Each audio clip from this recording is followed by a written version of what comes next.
समक्ष यजुर्वेद के 22वें अध्याय का 10वां मंत्र है। आप इसे ध्यानपूर्वक सुने और समझने का प्रयास करें। ओम हिरण्यपाणिमुतये सवितारमुख हृदये सचेता देवता पदम। इस मंत्र के भावार्थ में ऋषि दयानंद लिखते हैं, मनुष्यों को योग्य है कि इस मंत्र से लेके पूर्वोक्त मंत्र गायत्री जो कि गुरु मंत्र है उसी के अर्थ का तात्पर्य है ऐसा जाने। अर्थात जो पिछला मंत्र है गायत्री मंत्र, वो और इस मंत्र को संगति करके देखें। चेतन स्वरूप परमात्मा की उपासना को छोड़ किसी अन्य जड़ की उपासना कभी न करें। देखिए, वेद जो है परमात्मा का ज्ञान है और परमात्मा ने मनुष्यों के कल्याण के लिए इसे दिया हुआ है। तो इसमें स्पष्ट रूप से ये आदेश है कि परमात्मा को छोड़कर अन्य किसी भी जड़ पदार्थ की उपासना नहीं करनी चाहिए। उसका कारण भी है कि जिसकी आप उपासना करते हैं वैसा ही आपका कैरेक्टर बन जाता है, चरित्र बन जाता है। तो जब आप जड़ की पूजा करते हैं तो आपकी जो बुद्धि है वो जड़ को प्राप्त कर जाती है, वो चेतनता नहीं रहती, उसके अंदर प्रखरता नहीं रह पाती है। इसलिए यहाँ परमात्मा ने मना किया है। और जब हम परमात्मा की उपासना करते हैं अर्थात परमात्मा के साथ बैठते हैं तो परमात्मा का जो तेजस्वी रूप है, जो ज्ञान है, जो विद्या है, सब कुछ जो कुछ भी है परमात्मा के पास वो आपको मिलता है उनके सानिध्य में रहने से, उपासना करने से। इसीलिए यहाँ परमात्मा ने इस बात को इंगित किया है, क्योंकि वो जानते हैं मनुष्य जो है अल्पज्ञ है, उसको पूर्ण ज्ञान नहीं है, तो वह ऐसा कर सकता है कि वो जड़ की भी पूजा कर सकता है। इसलिए वेद में उन्होंने बता दिया कि जड़ की पूजा हमें, जड़ की उपासना हमें नहीं करनी। अब आगे देखिए, क्योंकि उपासना अर्थात सेवा किया हुआ जड़ पदार्थ हानि लाभ कारक और रक्षा करने हारा नहीं होता।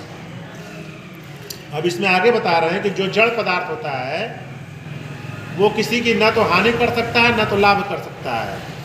तो उसकी उपासना करने से क्या फायदा है? न तो वो जड़ पदार्थ आपकी रक्षा कर पाएगा कभी, और ना तो आपको कुछ दे ही पाएगा। तो वैसे जड़ पदार्थ की उपासना करना निरर्थक है। इसलिए परमात्मा की उपासना करनी चाहिए, क्योंकि परमात्मा आपकी रक्षा भी करेगा, आपको ज्ञान भी देगा, आपको सब कुछ देगा।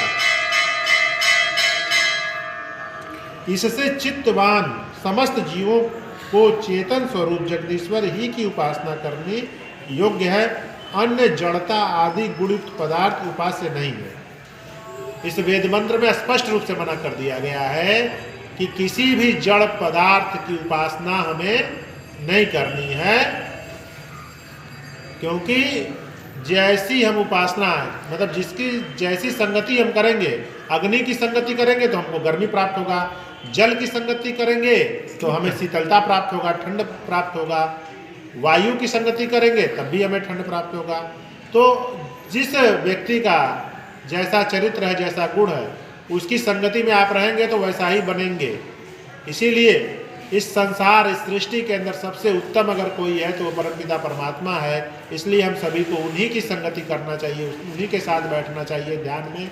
तभी मनुष्य जीवन की सार्थकता है और कल्याण भी है और आनंद भी है। इसलिए हम परमात्मा को छोड़कर अन्य किसी के भी उपासना में अपने बुद्धि को न लगाएं, अन्यथा हमको कभी सुख प्राप्त नहीं होगा, सिवाय हमें दुख के और कुछ नहीं मिलने वाला है। इसलिए अंतिम शब्द पुनः कहते हुए इस मंत्र को पूर्ण करता हूँ कि हमें परमात्मा के अलावा किसी अन्य जड़ पदार्थ हो या कोई भी हो, व्यक्ति भी हो, उसकी उपासना हमें कभी भी नहीं करनी है, क्योंकि अगर हम करेंगे तो हमारा कभी भी कल्याण नहीं हो सकता। इन्हीं विचारों के साथ आज के इस वेद मंत्र का भाव मैंने आपके समक्ष रखा।